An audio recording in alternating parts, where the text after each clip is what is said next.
नमस्कार दोस्तों, मैं इंजीनियर रवि कुमार फिर से एक बार आपके साथ जुड़ा हूं विनका स्टडी चैनल से दिल्ली पुलिस के रिगार्डिंग।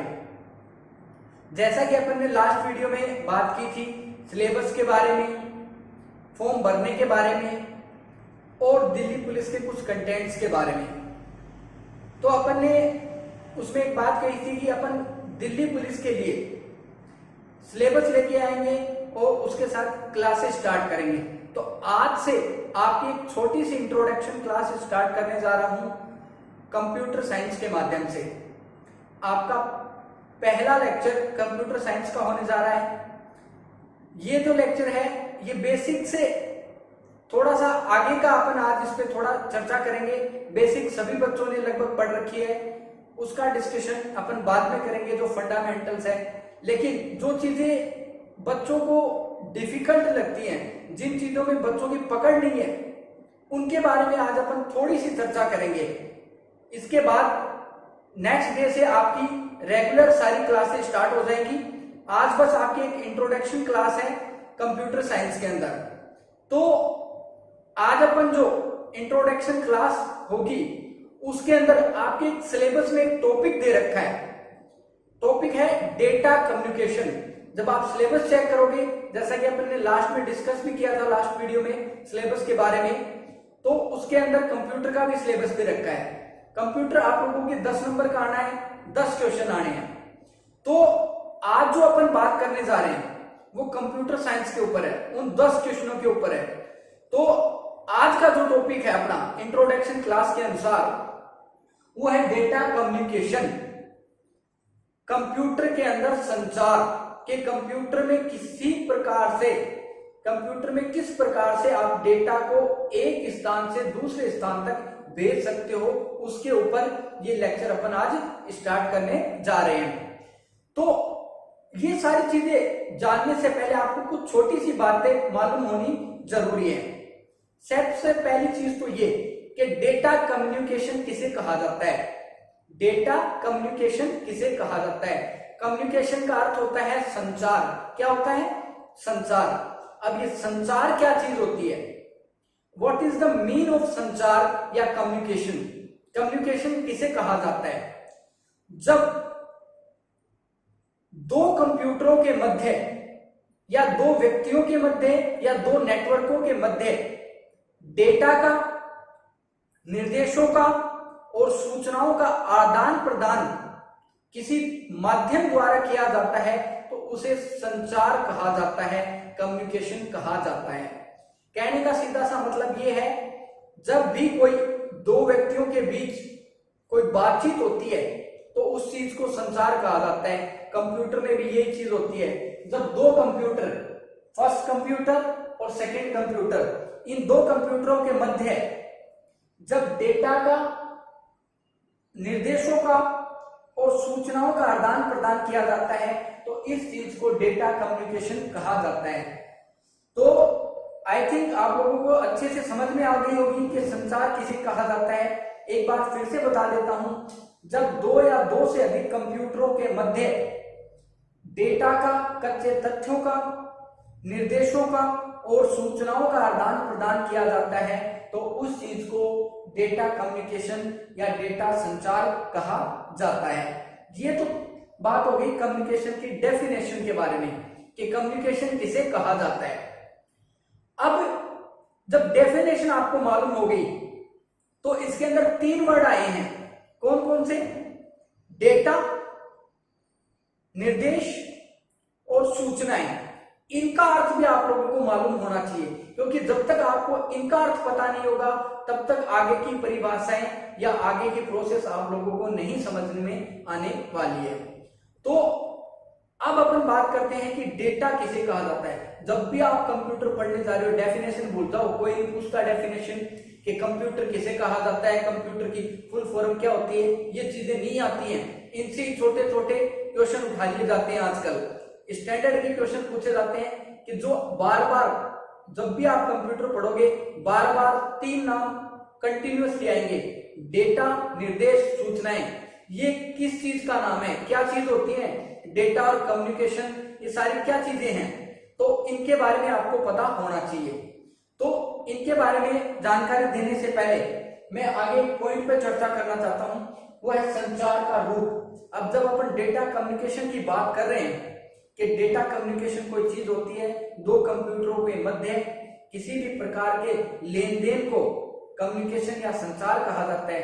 तो ये जो संचार है, कम्युनिकेशन है, ये किस रूप में होता है, किस प्रकार से इसे प्राप्त किया जाता है या भेजा जाता है, क्या रूप होता है जिससे एक कंप्यूटर से दूसरे कंप्यूटर में सूचना पहुंचती है, किसी न किसी रूप में तो पहुंचती होगी ना। जैसे अपन बात कर रहे हैं तो किस रूप में हो रही है, आवाज के रूप में हो रही है, ठीक है। अपन कोई वीडियो देख रहे हैं तो किस रूप में हो रहा है, देखने के रूप में हो रहा है। इस प्रकार से कोई ना कोई वे तो होता होगा ना इनको भेजने का। तो संचार का जो रूप है वो तीन प्रकार से होता है, डिजिटल, एनालॉग और हाइब्रिड। ये तीन प्रकार के संचार के रूप होते हैं, तीन प्रकार से निर्देशों को भेजा जा सकता है। डिजिटल रूप में भेजा जा सकता है, एनालॉग रूप में भेजा जा सकता है और हाइब्रिड रूप में भेजा जा सकता है। ये तीन रूप होते हैं आपके कंप्यूटर में डेटा को पहुंचाने के। तो अब ये डेटा, संचार, सूचना, निर्देश, इनके बारे में अपन बात करते हैं।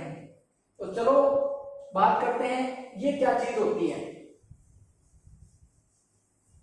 तो सबसे पहले बात करें डेटा किसे कहा जाता है। डेटा किसे कहा जाता है, फर्स्ट ही इंफॉर्मेशन आपके पास है, डेटा किसे कहा जाता है, डेटा किसे कहा जाता है। तो जब भी कोई अव्यवस्थित क्रम होगा निर्देशों का या किसी भी इनपुट का, अव्यवस्थित क्रम होगा, आंकड़ों के अव्यवस्थित क्रम को हमेशा डेटा कहा जाएगा। कंप्यूटर में आप जो कुछ भी इंटर करते हो, जो कुछ भी, जैसे सपोज करो आपने कीपैड के द्वारा ए टाइप किया, ए टाइप किया तो जो ये ए है टाइप करते ही कंप्यूटर की स्क्रीन के ऊपर दिखाएगा। तो ये जो कंप्यूटर को दिया गया इनपुट है, इनपुट है, ये हमेशा डेटा कहलाएगा, क्योंकि कंप्यूटर को आपने एक अव्यवस्थित क्रम दिया है कि आप हमें ए का मतलब बताइए कि ए का मतलब क्या होता है, हमें इसकी जानकारी चाहिए, इस भाग की क्या जानकारी होगी।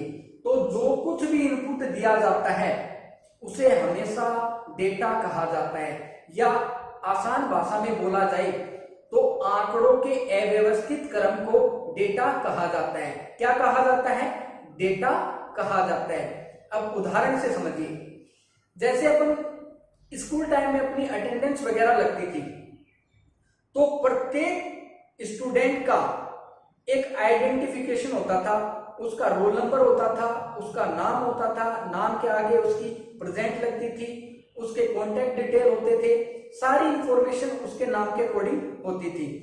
अब ये जो अटेंडेंस भरी जाती थी वो अटेंडेंस रजिस्टर में A to Z भरी जाती थी। कैसे भरी जाती थी, A to Z। पहले A नाम वाले आएंगे, फिर B नाम वाले आएंगे, C नाम वाले आएंगे, D नाम वाले आएंगे। इस प्रकार से एक व्यवस्थित क्रम था कि हाँ, आप जिस भी व्यक्ति की इंफॉर्मेशन चाहते हैं तुरंत आपको मिल जाती थी। तो ये जो व्यवस्थित क्रम था ये हमेशा सूचना कहलाएगा।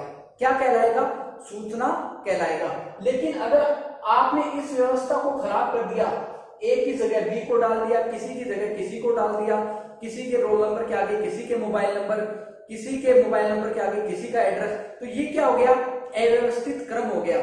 जैसे अपन स्टार्टिंग में एडमिशन लेते हैं तो कोई अपनी अटेंडेंस ए बी सी इस हिसाब से नहीं बढ़ता था। कैसे बढ़ते थे, एक पेज के ऊपर ले लिया, जो भी आगे वाली लाइन में बैठे हैं सबके लिख लिए, फिर उससे नेक्स्ट वाली लाइन में। तो ये क्या था, अव्यवस्थित क्रम था। तो आंकड़ों के अव्यवस्थित क्रम को क्या कहा जाएगा, डेटा कहा जाएगा। लेकिन जब इसे क्रम अनुसार A to Z फॉर्म में व्यवस्थित कर दिया जाएगा तो उस चीज को इंफॉर्मेशन कहा जाएगा। क्या कहा जाएगा, इंफॉर्मेशन।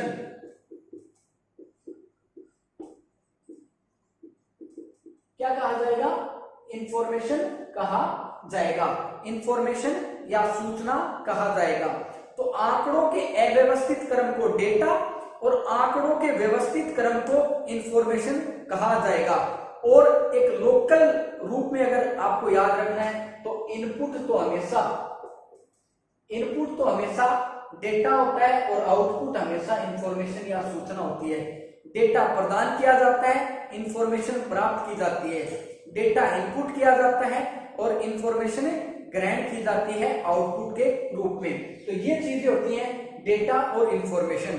तो ये चीज आप लोगों को हमेशा याद रहनी चाहिए। जब भी आप कंप्यूटर के बारे में बात करेंगे, इसके बारे में चर्चा करेंगे, तो आप लोगों को इन चीजों के बारे में पता होना चाहिए कि डेटा किसे कहा जाता है और इंफॉर्मेशन किसे कहा जाता है। अगर आपको इस चीज में कहीं पे भी कोई डाउट हो तो आप कमेंट के द्वारा पूछ सकते हैं, आपको इसकी पूर्ण जानकारी दी जाएगी। अब तीसरी चीज और आती है। तीसरी क्या है? सिस्टम। सिस्टम या तंत्र। सिस्टम या तंत्र, इसकी डेफिनेशन भी पूछी जाती है, इससे भी क्वेश्चन पूछा जाता है। कैसे पूछा जाता है? कंप्यूटर की परिभाषा नहीं देके कि कंप्यूटर किसे कहा जाता है। इलेक्ट्रॉनिक, वह इलेक्ट्रॉनिक मशीन जो आंकड़ों को व्यवस्थित करती है कंप्यूटर कहलाती है, या गणना करती है कंप्यूटर कहलाती है, ऐसे नहीं पूछता है। या फिर an electronic device which is retrieve the information from one end to another end is called computer। इस प्रकार से आपको कोई नहीं पूछेगा, आपको इस प्रकार से क्वेश्चन पूछा जाता है परिभाषा से भी कि सिस्टम या तंत्र किसे कहा जाता है। तो सिस्टम या तंत्र किसे कहा जाता है? तंत्र का मतलब क्या होता है? दो या दो से अधिक भागों से मिलकर बने तीसरे भाग को तंत्र या सिस्टम कहा जाता है। अपना शरीर है, क्या है? तंत्र ही तो है। कोई तंत्रिका तंत्र है, कोई और तंत्र है। इस प्रकार से अनेक तंत्रों से मिलकर बना हुआ एक संपूर्ण भाग क्या कहलाता है? शरीर। उसी प्रकार बहुत सारे अलग अलग भागों से मिलकर जो तीसरा नया भाग बनता है उसे सिस्टम या तंत्र कहा जाता है। अपन कभी भी कंप्यूटर लेके आते हैं तो उसे सिस्टम के नाम से पुकारा जाता है कि भैया आपका सिस्टम तैयार है। कैसे? अब इसे सिस्टम क्यों कहा जाता है देखिए। जैसे फॉर एग्जाम्पल, क्या आप मॉनिटर को कंप्यूटर कहते हो क्या? नहीं कहते। सीपीयू को कंप्यूटर कहते हो क्या? नहीं कहते। कीबोर्ड को कंप्यूटर कहते हो क्या? नहीं कहते। माउस को कंप्यूटर कहते हो क्या? नहीं कहते। जब ये सारे भाग जुड़कर एक नया भाग बनाएंगे, जब ये सारे भाग जुड़कर नया भाग बनाएंगे तो इस चीज को क्या बोला जाएगा? कंप्यूटर या तंत्र या सिस्टम। तो दो या दो से अधिक भागों से मिलकर बने तीसरे नए भाग को सिस्टम या तंत्र कहा जाता है। तो ये तीन चीजें मुख्य हैं, बेसिक चीजें हैं। आंकड़ों के अव्यवस्थित क्रम को डेटा कहा जाता है, आंकड़ों के व्यवस्थित क्रम को इंफॉर्मेशन या सूचना कहा जाता है, और दो या दो से अधिक भागों से मिलकर बने तीसरे नए भाग को सिस्टम या तंत्र कहा जाता है। तो ये चीजें बेसिक इंफॉर्मेशन आपको याद होनी चाहिए, ये बार बार आगे आएंगी। डेटा और इंफॉर्मेशन तो रट लो भाई, इनसे क्वेश्चन आएंगे। आगे मैं क्वेश्चन कराऊंगा कि किस प्रकार से क्वेश्चन पूछे जाते हैं। जैसे देखिए, पहला क्वेश्चन देखिए आप।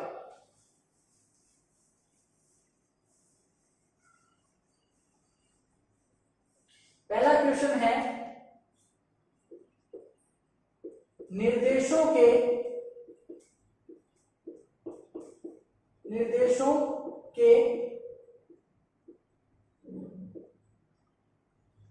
समूह को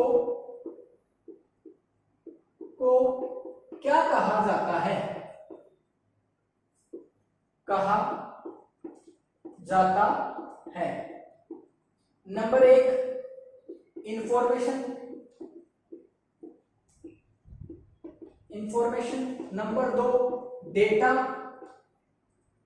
नंबर तीन, बोथ।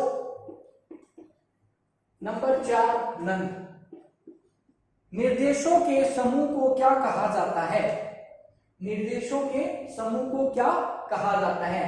पहला इंफॉर्मेशन यानी सूचनाएं, दूसरा है डेटा यानी आंकड़े, तीसरा है बोथ, दोनों, इंफॉर्मेशन और डेटा दोनों कहा जाता है, या नन ऑफ दीज, कोई भी नहीं कहा जाता है। तो राइट आंसर क्या होगा, निर्देशों के समूह को हमेशा डेटा कहा जाएगा। क्या कहा जाएगा, डेटा कहा जाएगा। जब ये डेटा प्रोसेस होके आउटपुट के रूप में प्राप्त होगा तब जाके ये चीज क्या होगी, इंफॉर्मेशन कहलाएगी। अगर आपको यहाँ पे दिया होता आंकड़ों के व्यवस्थित समूह को क्या कहा जाता है, तो इंफॉर्मेशन इसका आंसर होता, लेकिन अब राइट आंसर क्या है, डेटा। तो निर्देशों के समूह को हमेशा डेटा या प्रोग्राम्स कहा जाता है। डेटा या प्रोग्राम क्या कहा जाता है, डेटा या प्रोग्राम कहा जाता है। तो इस प्रकार से इसमें क्वेश्चन बनते हैं। तो डेटा और इंफॉर्मेशन आप लोगों को हमेशा याद रखनी है कि क्या चीजें होती हैं और किस प्रकार से इनसे क्वेश्चन आते हैं। अब बात करते हैं अपने टॉपिक की। जैसे अपन अभी पढ़ रहे थे डेटा कम्युनिकेशन, तो डेटा कम्युनिकेशन में अब शायद आपको परिभाषा क्लियर हो गई है। दो कंप्यूटरों के मध्य डेटा के और इंफॉर्मेशन के आदान प्रदान को संचार कहा जाता है। संचार कहा जाता है। दो या दो से अधिक कंप्यूटरों के मध्य जब भी किसी प्रकार के डेटा का हस्तांतरण होगा तो उसे हमेशा कम्युनिकेशन या संचार कहा जाएगा। अब बात करते हैं संचार के रूप की। संचार का पहला रूप है डिजिटल।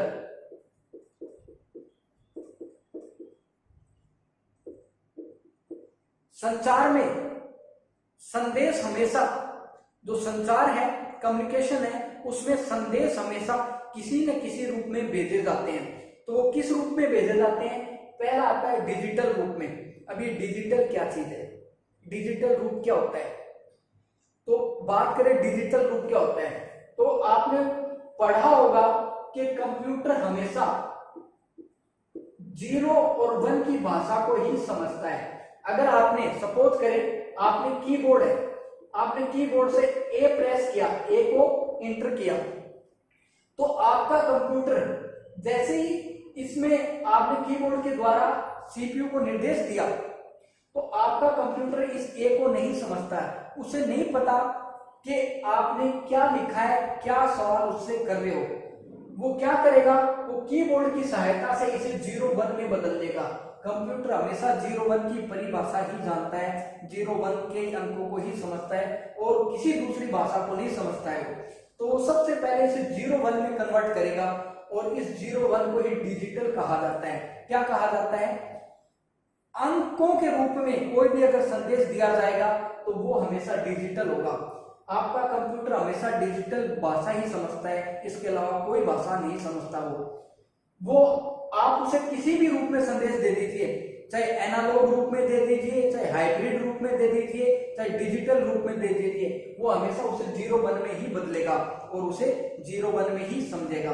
अब वो 0-1 में इसे समझ के वापस उस निर्देश को आपके स्क्रीन पर भेज देता है। लेकिन अपन क्या है, अब अपन 0-1 को नहीं समझते तो क्या करेगा, यहाँ पे आपका मॉनिटर उसे वापस 0-1 को क्या करेगा, इंसानी भाषा में कन्वर्ट कर देगा, ए में बदल देगा। तो इस चीज को डिजिटल कहा जाता है।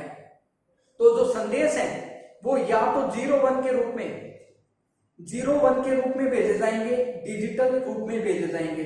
वो तारों के माध्यम से भी हो सकते हैं, मशीन के माध्यम से भी हो सकते हैं, किसी भी माध्यम से हो सकते हैं। तो कहने का सीधा सा तात्पर्य यही है, ऐसे संदेश जो 0-1 के रूप में होते हैं डिजिटल संदेश कहलाते हैं। कैसे कहलाते हैं, डिजिटल संदेश कहलाते हैं। अब बात करते हैं सेकंड रूप की, कि दूसरा रूप कौन सा है। तो दूसरा जो रूप है वो आपका है एनालॉग। दूसरा रूप कौन सा है, एनालॉग रूप। इसमें क्या होता है, एनालॉग रूप में संदेश कभी भी 0-1 की रूप में नहीं पाए जाते हैं, कभी भी 0-1 के फॉर्म में नहीं होते हैं। तो इसमें संदेश कैसे होते हैं भाई, सोचने वाली बात है कि ये फिर क्या काम में आता है। तो ऐसे संदेश जो तरंगों के रूप में होते हैं, वेव्स के रूप में होते हैं, एनालॉग सिग्नल कहलाते हैं। आपने इस प्रकार के जो सिग्नल देखे होंगे ना, साइंस में पढ़ा भी होगा इस प्रकार से, ये उतार चढ़ाव वाले जो पहाड़ी से जो होते हैं ना, इनको वेव कहा जाता है, वेव, तरंगे। तो एनालॉग सिग्नल हमेशा तरंगों के रूप में होते हैं। ये कहां काम में लिए जाते हैं? टेलीफोन केबल्स में या फिर नेटवर्क्स में। जैसे आपका मोबाइल है, फॉर एग्जांपल ये आपका टावर है, ठीक है, और ये आपका मोबाइल है। मोबाइल में आपको एक सिग्नल आते हैं तभी आपका मोबाइल या टेलीफोन काम करता है। ये टावर यहां से क्या करेगा? विकिरण या वेव को जनरेट करेगा, यहां से तरंगों को छोड़ेगा। ये तरंगे क्या होती हैं? रेडियो तरंगे होती हैं। इन रेडियो तरंगों को छोड़ेगा और आपके फोन में या टेलीफोन में लगा हुआ एंटीना उसको क्या करेगा? ग्रहण करेगा। तो ये जो फॉर्म चल रही है, ये जो रूप चल रहा है ना तरंगों का आदान प्रदान, ये हमेशा एनालॉग होता है। अब ये कंप्यूटर में कैसे काम में आता है?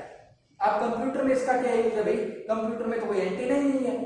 तो आपका जो कंप्यूटर है जिसमें इंटरनेट चल रहा है वो एक मॉडेम से जुड़ा हुआ रहता है और मॉडेम में लगी रहती है टेलीफोन केबल। क्या लगी रहती है? Telephone cable. इस टेलीफोन केबल में क्या होगा? इस प्रकार से तरंगे आएंगी और ये तरंगे जाके कहां पे पहुंचेंगी? सबसे पहले मॉडेम में पहुंचेंगी। मॉडेम इन तरंगों को ग्रहण करेगा और मॉडेम में लगे मॉड्यूलेटर और डीमॉड्यूलेटर द्वारा क्या किया जाएगा? इसे कंप्यूटर की भाषा 01 में बदल दिया जाएगा और उपयोग में ले लिया जाएगा। तो तरंगों के रूप में जो भी संचरण होता है, जो भी संदेश भेजा जाता है, उसे एनालॉग सिग्नल कहा जाता है।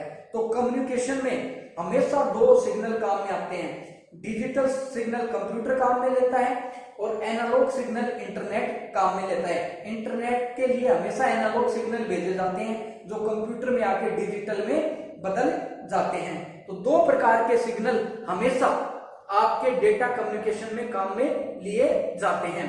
इसके बाद लास्ट बचता है हाइब्रिड। हाइब्रिड जो होता है वो मोस्टली चिकित्सा के क्षेत्र में काम में आता है। आपने हाइब्रिड कंप्यूटर देखे होंगे। जैसे आप कोई भी जांच वांच कराने जाते हो हॉस्पिटल में, जैसे ब्लड की है, ईसीजी वगैरह है, कोई भी जांच है, तो आपके जो सैंपल कंप्यूटर में डाले जाते हैं वो तो डाले जाते हैं डिजिटल रूप में कि वहां पे अंकों के रूप में आपके सैंपल डाले जाएंगे। लेकिन उस स्क्रीन, जैसे आपने ईसीजी में देखा होगा, वो इस प्रकार की लाइनें से चलती हैं, आपकी हार्ट बीट्स दिखाई देती हैं। वो सिग्नल क्या है? एनालॉग सिग्नल है। लेकिन जब उसका रिजल्ट आता है आपकी स्लिप के ऊपर, पर्ची के ऊपर, तो वो किस रूप में आता है? 01 पॉइंटों के रूप में, अंकों के रूप में। तो वो क्या आता है? डिजिटल। तो इस प्रकार का कंप्यूटर जो एनालॉग और डिजिटल दोनों प्रकार के सिग्नलों को काम में लेता है, आपका हाइब्रिड सिग्नल कहलाता है, हाइब्रिड संदेश कहलाता है।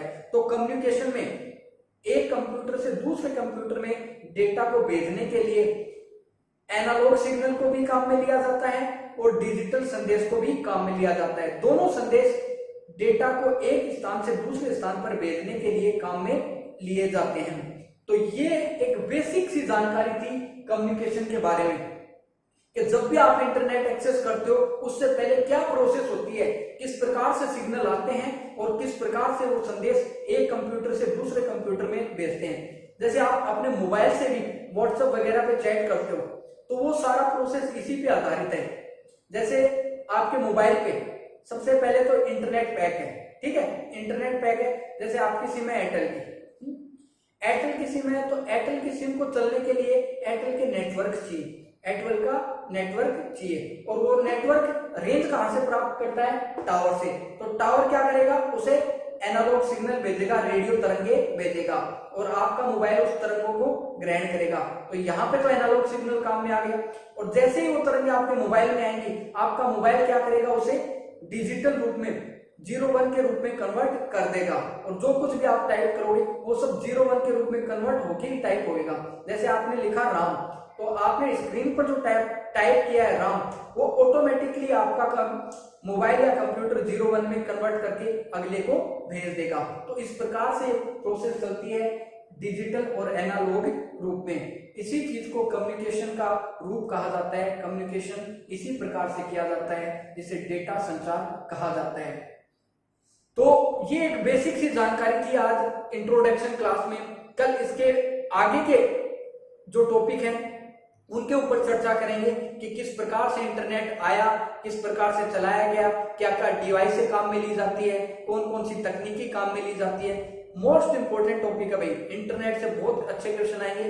आपकी जो बुकों में लैन मैन पेन ये जो लिखे हुए हैं, जो आप लोगों ने आज तक पढ़े हैं, local area network, wide area network, metropolitan area network, ये सब चीजें आपको बुकों में मिल जाएंगी। लेकिन इससे एक्स्ट्रा जो आजकल पूछ रहे हैं, अलग अलग प्रकार के नेटवर्क्स बन गए हैं, उनके बारे में अपन नेक्स्ट क्लासों में चर्चा करेंगे। तो आशा करता हूं आपको बेसिक सी जो क्लास थी आपको अच्छी लगी होगी, आपको यूजफुल जानकारी इससे प्राप्त हुई होगी। अगर कहीं पे भी कोई भी दिक्कत आती है, आप हमें कमेंट में लिख सकते हैं, और आगे की जो नेक्स्ट क्लासें हैं वो जल्दी आपकी स्टार्ट होने वाली हैं। तो मैं अब विदा लेता हूं, और सभी मेरे प्यारे साथियों को 15 अगस्त की बहुत बहुत बधाई हो। जय हिंद, जय भारत।